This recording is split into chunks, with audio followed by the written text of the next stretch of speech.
Amigos de Ideal Espírita, um abraço a todos. Neste momento, nós rogamos as bênçãos de Jesus para todo o planeta, espargindo bênçãos de paz e de harmonia, suavizando as nossas dores, nossas inseguranças. E rogamos que possa nos inspirar neste encontro sobre a tolerância. E inicialmente nós fazemos uma pergunta: ser tolerante significa tolerar tudo? Nós aqui estamos trabalhando a tolerância como uma virtude. É virtuoso ser tolerante com o estupro, com a tortura, com o assassinato, com o racismo, com os campos de concentração? E a nossa resposta é não. Então nós vamos perceber que a tolerância ela é relativa, porque muitas vezes ela está mascarada. E neste caso, em alguns casos desse, ser tolerante com esses quadros pode denunciar mais um quadro de fraqueza do que de tolerância. Uma tolerância universal, ela é universalmente condenável, porque esqueceria as vítimas, as abandonaria à sua própria sorte, deixaria perpetuar o seu martírio. E uma tolerância infinita seria o fim da própria tolerância. Então observe que esse tema instiga, mas nós vamos abrindo portas que a doutrina espírita nos traz, que vai nos dar uma luz diferenciada nessa discussão brevíssima. Então, nós toleramos o capricho de uma criança, nós toleramos a posição de um adversário. Mas isto é virtuoso no sentido de que nós superamos o nosso próprio interesse. Veja bem, quando nós fazemos isso, nós estamos superando o nosso próprio interesse, nosso próprio sofrimento, nossa própria impaciência. A tolerância é um exercício de superação. E nós sempre ouvimos que a tolerância vale para as opiniões e não para os atos. E agora eu estou dizendo, até para as opiniões tem limite, o limite do respeito à integridade do outro. Eu posso defender ideias, eu posso expor ideias, mas eu não posso desrespeitar a integridade daquele detentor das ideias, a integridade física, a integridade moral, como nós temos visto em nosso país.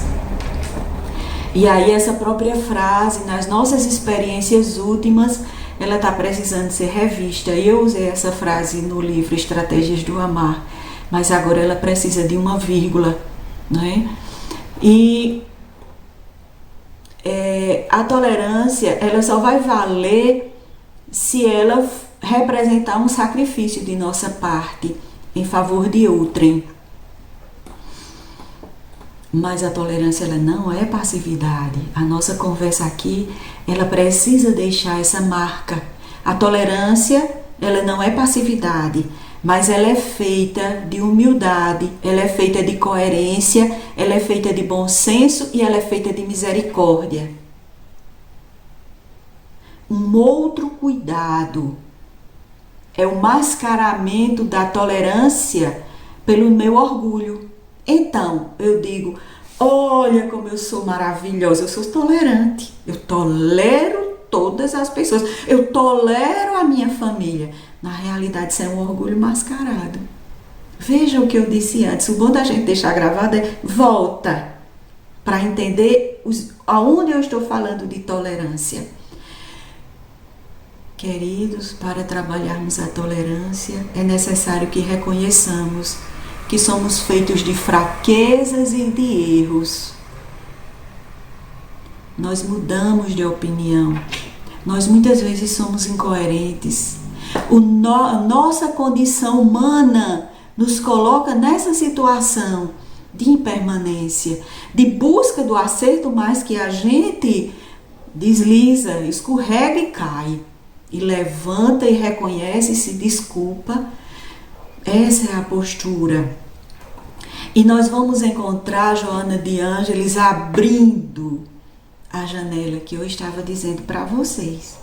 Na realidade, quem abriu para mim essa janela primeiro foi Mahatma Gandhi. E eu lia Gandhi e dizia, como pode? Porque ele dizia assim, nós não podemos aceitar e admitir os atos dos ingleses que quando estavam na Índia, mas nós não somos contra os ingleses. Eles são humanos tanto quanto nós. Valia um silêncio, né, para a gente pensar nisso. E Joana de Ângeles, em sua coerência, vai nos dizer, né? Vocês já me viram ler isso? Porque, pessoal, não é fácil, né? Então, Joana vai dizer que certamente não se pode ser conivente com o erro, concordar com o crime, ignorar a virulência do ódio, o fogaréu da violência. Entretanto, jamais se extinguirá o delito, eliminando-se o delinquente. A ignorância deve ser combatida, o crime deve ser combatido e tudo mais deve ser combatido, esses atos. Entretanto, o ignorante precisa ser educado. É necessário separar agora o ato do ser humano. O ser humano ele precisa ter a possibilidade do reaprendizado. Queridos amigos, o espaço para nós é muito curto, mas nós lembramos do livro Memórias de um Suicida, A Torre, como é o método de educação para aquele equivocado, como as equipes de Maria de Nazaré trabalham nesse processo de educação do nosso equívoco.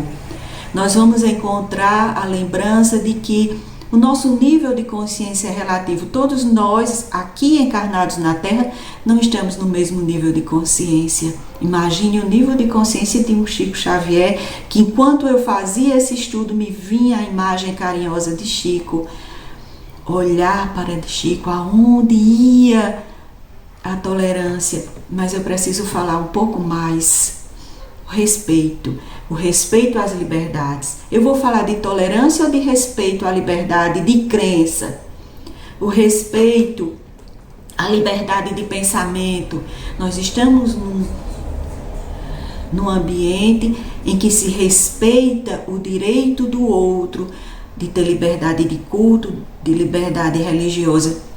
Não é tolerância religiosa, é direito à liberdade do outro de se expressar em religiões diferentes, de se expressar de forma diferente, fazendo as vírgulas que eu já disse.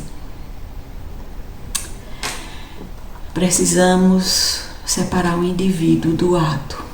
Isso foi a grande abertura que eu aprendi com essas duas almas, Gandhi e Joana.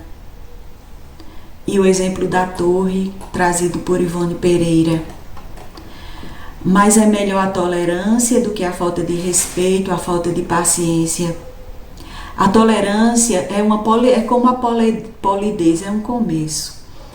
A tolerância, ela vem até que seja substituída finalmente pelo amor. Ela é relativa, ela é temporária, até que chegue o amor e não precisemos falar de tolerância.